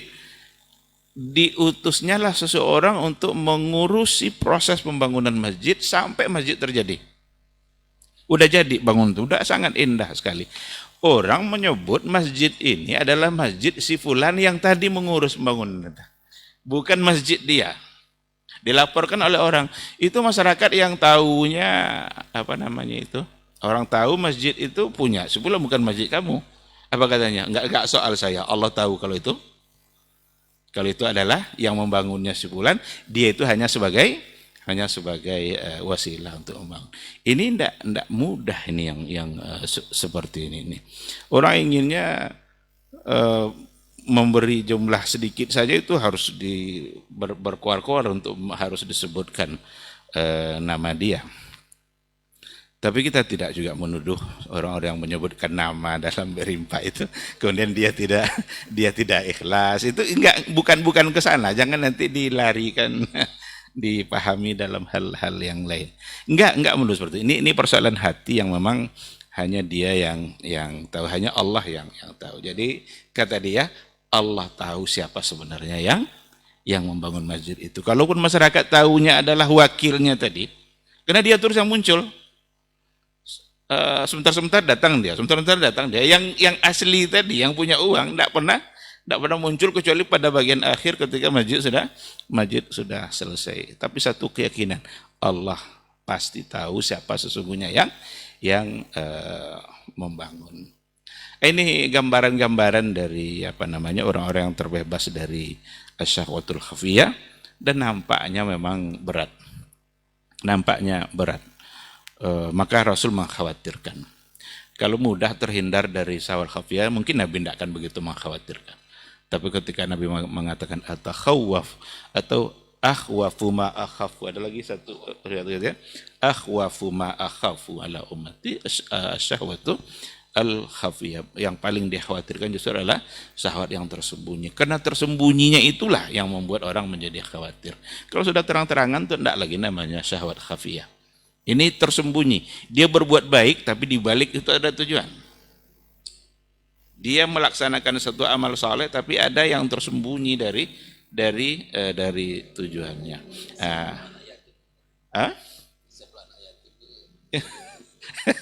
Iya, memberi seperti apa anak yatim dan sebagainya. Pokoknya itu semua memang amal saleh yang jangan sampai ada tujuan-tujuan yang tersembunyi. Itu yang pertama, berbuatlah selalu untuk Allah. Sedangkan yang kedua, saya kira hampir sama dengan itu, berbuatlah satu hal yang akan memudahkan kita di akhirat kelak. Jadi lakukan sesuatu, dan sesuatu akan dengan niat, dengan tujuan, sesuatu yang akan memudahkan kita di akhirat kelak. Jangan melakukan sesuatu yang akan menyulitkan kita di akhirat kelak. Ini sebenarnya sebagai sebuah konsep dalam menjalani kehidupan agar amal kita selalu tidak melenceng, agar kita tidak terjebak kepada kesalahan dan dosa. Boleh kita untuk mempertanyakan diri kita, siap kita melakukan satu perbuatan, satu aktivitas apa saja. Tanya diri kita, apakah perbuatan ini akan menyulitkan saya di akhirat kelak atau akan memudahkan? Jawab sendiri. Karena banyak hal-hal yang hati kita bisa menjawab. Rasul juga bilang, istafti qalbak. Minta fatwalah kepada hatimu. Banyak hal yang hati kita bisa jawab sebelum kita bertanya kepada siapapun. Ada kadang orang hatinya sudah jawab itu nggak boleh itu. Tapi dia tanya juga, cari-cari guru-guru, ustaz-ustaz yang mudah-mudahan dapat ustaz yang membolehkan. Padahal hatinya sebenarnya sudah bisa menjawab itu tidak boleh. Ini bagian dari syahwat khafiyah juga ini. Ada yang tersembunyi di hati itu yang tidak beres. Nah, oleh karena itu, lakukanlah sesuatu dan ucapkanlah sesuatu yang membantu dan memudahkan kita di akhirat kelak. Seandainya ternyata saya mau melakukan ini, ternyata jawaban hati saya ini akan menyulitkan saya di akhirat kelak, maka tinggalkan saja. Tapi kalau ternyata itu memang akan menambah kemudahan di akhirat kelak, akan menjadi pahala, menjadi kebaikan, lanjutkan perbuatan itu. Nah, dengan cara seperti ini, mudah-mudahan kita bisa terlepas dari kesalahan. Mau jadi apa saja silahkan. Mau jadi bupati, mau jadi dewan, mau jabatan apa saja, mau jadi rektor, mau jadi dekan, silahkan saja. Ini kira-kira akan membantu saya di akhirat atau akan menyulitkan saya? Nanti kalau saya sudah jadi dewan, saya akan bisa membela agama Islam, akan bisa, lanjutkan. Dan jujurlah dalam hati ini untuk meniatkan sesuatu yang akan dilakukan itu. Jangan sampai tersalah. Kadang-kadang di mulutnya ngomong tujuan untuk ini, tapi hati sebenarnya adalah untuk tujuan yang lain. Mau jadi bupati untuk memberikan kebaikan, silahkan maju. Tapi jangan ada niat yang tersembunyi. Kalau sudah jadi bupati gampang lah nanti ini bisa menjadi kaya, bisa menjadi ini perkaya diri. Tanda tangan di kita letaknya. Muncullah keinginan untuk mempersulit seseorang seperti yang dikatakan oleh guru kita tadi. Atau dengan semboyannya kalau bisa dipersulit, kenapa harus dipermudah? Seharusnya kalau bisa dipermudah, kenapa harus dipersulit? Nah, jadi ini rumus yang kedua, agar kita terhindar dari hal-hal yang tadi itu, tanya diri kita. Setiap dari apa yang kita lakukan, apakah itu akan membantu kita di akhirat, memudahkan kita di akhirat, atau justru akan menyulitkan? Jawab sendiri dan ambil kesimpulan. Insya Allah sebelum bertanya kepada orang lain, dia sudah akan punya jawabannya. Yang ketiga, kekuatan umat Islam itu ada pada doa. Doa usilahul mu'min. Doa itu adalah senjata orang-orang beriman yang tidak dimiliki oleh umat manapun. Hanya umat Islam. Karena mereka berdoa kepada Allah, dan Allah mereka kuat, Allah mereka kaya, Allah mereka maha mulia, maha segala-galanya. Sehingga dialah tempat meminta yang paling tepat. Oleh karena itu, selalulah berdoa kepada Allah, meminta kepada Dia, agar selalu diberikan rezeki, kemampuan rezeki dalam bentuk selalu jujur di dalam berkata dan berbuat. Ikhlas dalam berkata dan berbuat. Allahumma rzuqnil ikhlas fil qawli wal amal. Minta keikhlasan itu kepada Allah, karena Allah juga yang akan bisa memberikan keikhlasan dan kemudahan itu. Al-qawli wal amal. Karena hidup kita memang hanya dihiasi oleh dua hal ini. Bisa dalam bentuk perkataan, bisa dalam bentuk perbuatan. Oleh karena itu, apapun yang kita ucapkan di hadapan orang, maka hendaknya Allah berikan itu keikhlasan. Dan apapun yang kita lakukan, tindakan apapun, maka hendaknya juga Allah memberikan keikhlasan. Kalau Allah kabulkan doa kita itu, maka mudah-mudahan tidak ada satupun kata dan perbuatan yang kita lakukan, kecuali memang ikhlas karena Allah dan jauh dari asyahwatul khafiyah. Sekira ini mungkin sebagai tambahan dari apa yang dikatakan oleh guru-guru kita. Terima kasih. Semoga bermanfaat. Subhanakallah wa bihamdika. Asyhadu an la ilaha illa anta astaghfiruka wa atubu ilaik. Wassalamualaikum warahmatullahi wabarakatuh. Waalaikumsalam warahmatullahi wabarakatuh. Taib, jazakallah khairan Sir untuk materi kita di kesempatan hari ini mengenai syahwat tersembunyi. Mudah-mudahan kita semua terjaga dari hal-hal yang seperti ini, khususnya dalam menjaga niat dan keikhlasan dalam beramal kepada Allah Subhanahu wa taala. Taib, sebelum kita tutup diktat kita untuk kesempatan hari ini, ada beberapa pertanyaan yang sudah masuk. di 082174909911. Kita coba jawab yang pertama, Ustaz. Bismillah, Assalamualaikum warahmatullahi wabarakatuh, Ustaz. Ustaz, pas sekali tema untuk hari ini untuk meminta nasihat dari antum dan antuna semua, antum dan antum semua.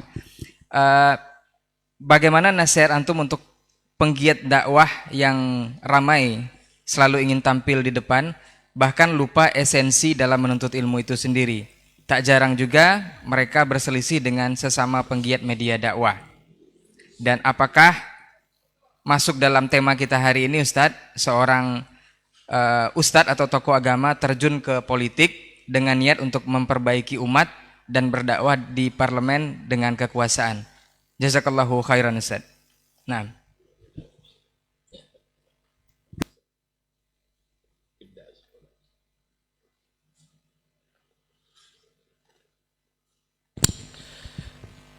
Jazakumullah khairan, pertanyaan yang Masya Allah. Mudah-mudahan dimudahkan dan diberikan taufik kepada semua kita. Tentu seperti yang saya katakan dan juga dikatakan oleh masyayikh tadi, ini perkara tersembunyi. Dan terus terang para ulama besar juga mengatakan ini sangat sulit. Berkata Sufyan Ats-Tsauri rahimahullah, ma'alajtu syai'an ashadda alayya min niyyati.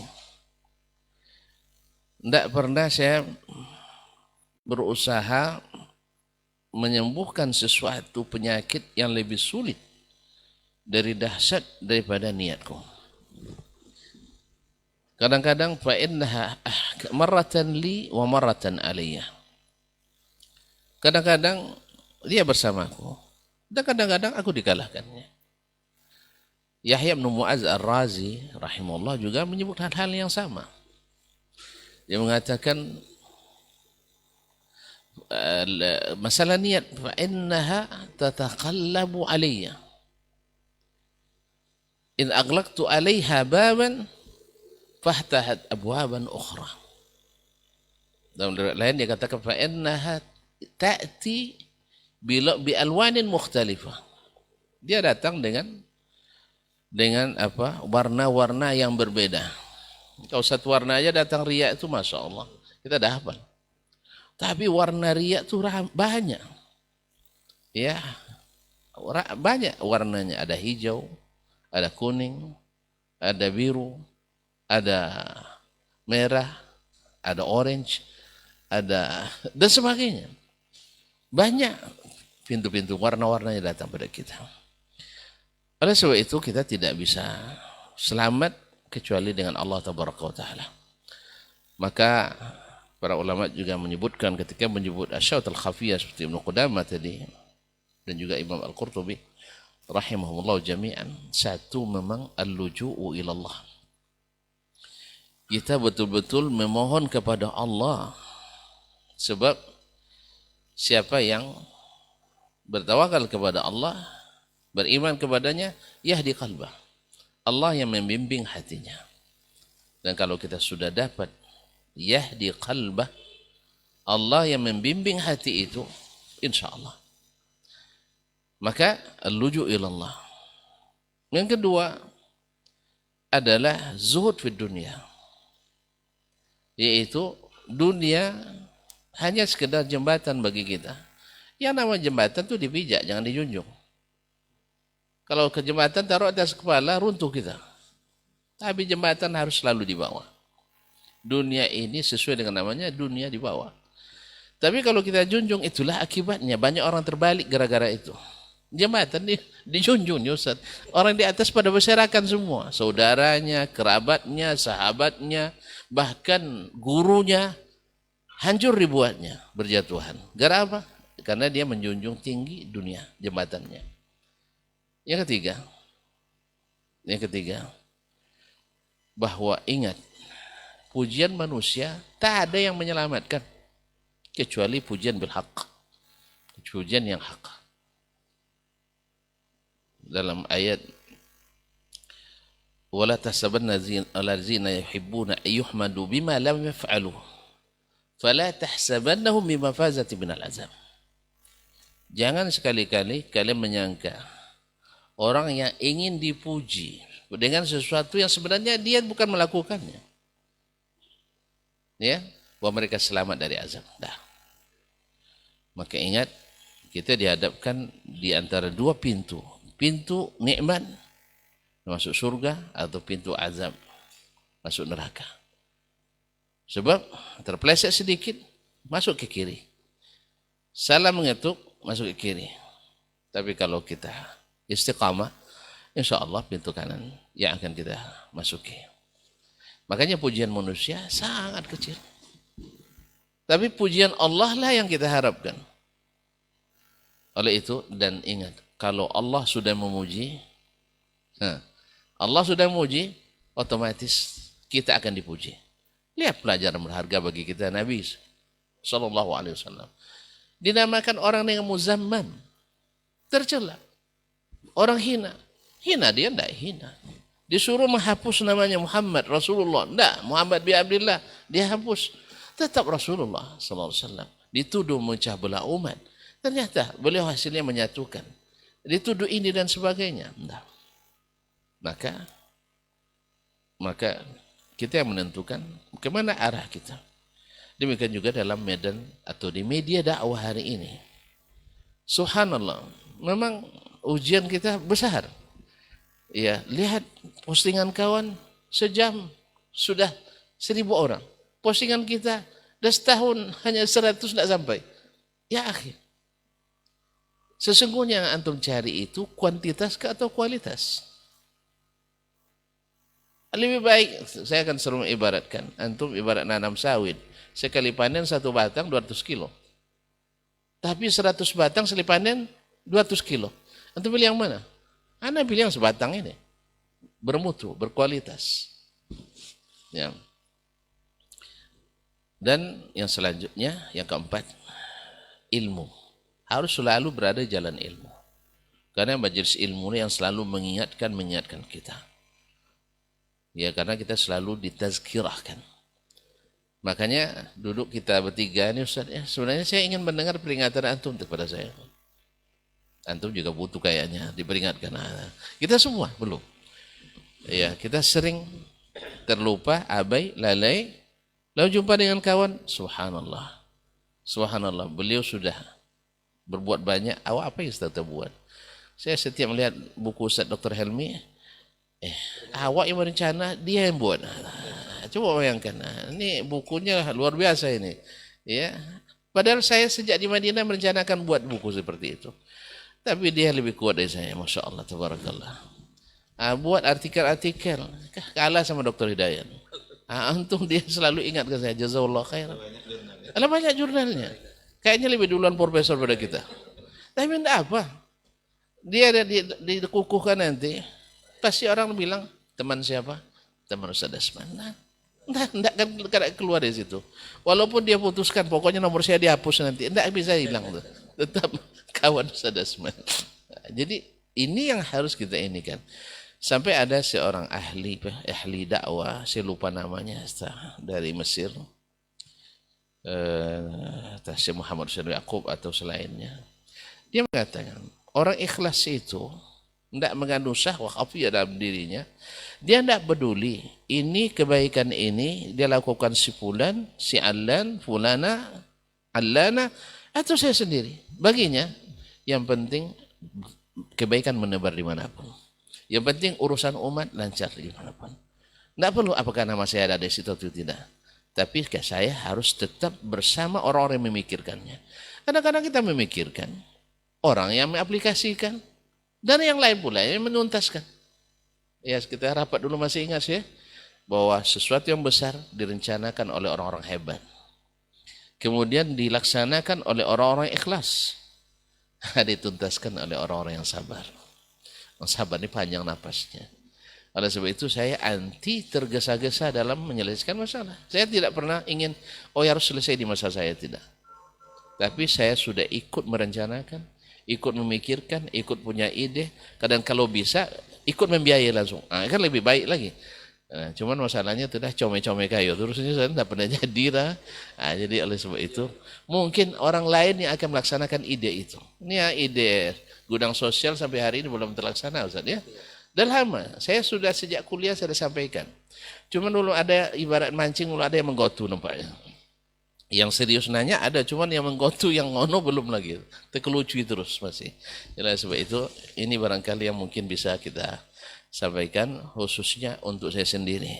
Mudah-mudahan Allah berikan sembuh dari penyakit ini. Karena tadi saya katakan Imam Qurtubi mengatakan penyakit terakhir yang bisa disembuhkan dari hati dan jiwa orang-orang baik, bukan orang buruk nih, orang baik adalah asyahwatul khafiyah, hubbur riasah was sadarati fid din. Nasallallahu alaihi wasallam. Baik, jazakallah khairan Ustaz untuk jawabannya, mudah-mudahan menjadi nasihat untuk kita semua dan antum yang bertanya. Ustaz ada tambahan Ustaz? Naam, fadhal Ustaz. Bismillahirrahmanirrahim. Terima kasih. Sudah banyak hal tadi yang disampaikan oleh dokter kita, guru kita. Tapi ada satu yang belum disinggung tentang bagaimana dengan dai-dai, ulama-ulama yang ingin masuk ke parlemen dengan niat adalah untuk berdakwah di parlemen, bisa membela Islam dan umat Islam. Itu satu niat yang sangat mulia. Saya kira itu adalah satu tujuan yang baik, yang mudah-mudahan Allah meridainya dan mudah-mudahan dimudahkan oleh Allah. Kita dukung kalau seandainya memang ada yang seperti itu. Cuma kita tidak berbicara tentang itu, kita bicara tentang syahwat khafiyah. Benarkah tujuannya untuk membela Islam atau tidak? Dan perlu juga ditengok kekuatan dia di hadapan sistem yang ada. Karena sekarang kita diatur oleh sebuah sistem, sehingga yang baik bisa menjadi buruk di hadapan sistem yang buruk. Oleh karena itu kita berjuang untuk melakukan kebaikan, tapi karena kita berada di sebuah sistem yang buruk tadi itu, jangan-jangan justru kalau kita tidak kuat, kita justru bisa menjadi orang yang tergelincir. Kita menjadi ikut-ikutan, apalagi dengan tawaran-tawaran dunia yang juga menggiurkan. Mudah-mudahan guru-guru kita, ustaz-ustaz kita, para ulama, dai-dai yang memang terjun di bidang itu benar-benar dengan tujuan yang baik, semoga Allah mudahkan, dan jangan sedikit pun ada asyahwatul khafiyah, ada tujuan-tujuan yang tersembunyi, karena Allah lah yang tahu tujuan itu. Perbaiki niat dari awal, luruskan niat dari awal. Kalau merasanya sanggup berhadapan dengan sistem seperti itu, masuk, maju. Mudah-mudahan Allah mudahkan. Tapi kalau tidak, jangan guna-gunakan agama untuk kepentingan pribadi. Sekali itu aja. Terima kasih. Baik, jazakallah khairan Ustaz untuk tambahannya. Mudah-mudahan apa yang sudah dijawab oleh para guru kita tadi mengenai pertanyaan bisa menjadi nasihat untuk kita semua, khususnya untuk yang bertanya. Dan apa yang kita bahas hari ini adalah pelajaran bagi kita bersama untuk bisa berhati-hati dan mengikhlaskan niat dalam beramal dan juga berbuat.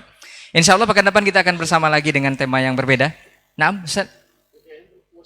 Taib, fadal Ustaz. Fadal Ustaz. Nah, Maaf, yang terlupa Ustaz. Nah. terbayang-bayang dalam hati. Memang masalah syahwatul khafiyah ini tersembunyi dan susah diprediksi. Tapi seperti kata ulama, kalau saya tidak salah baca juga dari Abu Zaid atau Ibnu Abi Zaid Al-Qirawani atau selainnya, memang tidak terdeteksi. Tapi kama yuqal, al-qulub kal-qudur. Hati itu seperti periuk-periuk. Taghli bima fiha. Dia akan mendidih dengan apa yang ada di dalamnya. Maksudnya apa? Coba antum masak daging, lalu dijerang di atas penjerangan atau di dijerang ya. Masakan dimasak. Ketika mendidih, bau apa yang keluar? Aroma apa yang keluar? Aroma daging. Antum buatkan bumbu, hail, kapulaga misalnya, keluar itu. Tambah bumbu kayu manis, keluar aroma itu. Dan bila dagingnya segar, baunya segar. Bila dagingnya sudah busuk, keluar bau busuk. Demikian juga kalau antum masukkan bahan lain atau antum jerang dengan yang lain. Misalnya kalau bahasakan orang kita dulu pakasam namanya. Ya, baunya luar biasa, tapi rasanya juga luar biasa bagi yang suka. Ya. Nah, intinya apapun yang kita masukkan dalam hati kita, kalau memang tujuan duniawi, itu yang akan terlafazkan. Karena dia akan, uapnya akan naik. Uapnya akan naik. Makanya seperti kata Imam, berkaitan dengan masalah lain, tapi mungkin sebagai ilustrasi, Imam Taimiyah rahimahullah mengatakan, "Ma min jasadin illa wa fihi hasad." Tidak ada satupun jasad kecuali ada bibit hasad di dalamnya. Amal karim fayukhfi. Orang yang mulia akhlaknya itu tidak akan, harus selalu dia tekan, dia disembunyikan. Tidak dia ikuti. Tadi sama syahwat kan ada semuanya. Tapi ada yang mengikutinya, ada yang tidak. Kemudian wa ammal laim fayubdih. Oh, orang yang buruk akhlaknya, dia pasti akan nampakkan itu. Seperti periuk tadi. Dia akan memberikan aroma-aroma. Nah, kita bisa mendeteksi, walaupun tidak boleh menuduh, bahwa si fulan ini tujuannya duniawi. Apa sebab? Sebab yang terbaca dari ungkapan-ungkapannya, dari ciutan-ciutannya, memang duniawi. Misal, Ustaz, kenapa Ustaz misalnya ke sini? Wah, di sana tidak dapat jabatan misalnya. Akhirnya saya pindah ke sini. Oh gitu ya. Kenapa Ustaz pindah ke ini misalnya ke lembaga ini? Oh di sana ya kita tidak akan bakal disebut orang karena di atasnya ada orang-orang lebih besar. Ini berarti isinya memang itu. Tapi kalau seandainya isinya bukan yang tetap yang baik, ya saya ke sini karena saya lihat di sini mungkin kurang tenaga yang dibutuhkan, saya punya kemampuan untuk itu. Mudah-mudahan ini isi hatinya. Jadi kaum muslimin dan muslimat yang dirahmati Allah, memang ini penyakit ini cuman bisa dideteksi dengan aroma-aroma yang keluar dari hati tadi. Wallahu taala alam. Baik, Masya Allah. Jazakallah khairan Ustaz, untuk tambahan terakhirnya memang sangat daging semua itu kayaknya Ustaz. Mudah-mudahan ini bisa bermanfaat untuk kita semua. Dan afwan untuk semua salah kata dan khilaf bicara. Insya Allah pekan depan kita akan bersama kembali dengan guru-guru kita. Jazakumullah khairan Ustaz untuk ilmunya. Mudah-mudahan pekan depan disempatkan lagi Ustaz dan ada waktu lagi kita bersama dengan tema yang berbeda insya Allah.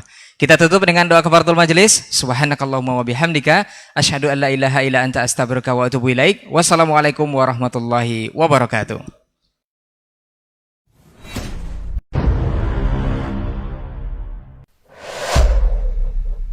Dunia dan seisinya ini bagi Allah tak sama nilainya dengan sebelah sayap lalat. Barang siapa yang beramal untuk akhiratnya, Allah akan cukupkan baginya urusan dunia. Sayati zamanun 'alan nasi as-sabiru fihim qalqabit al-jamarah.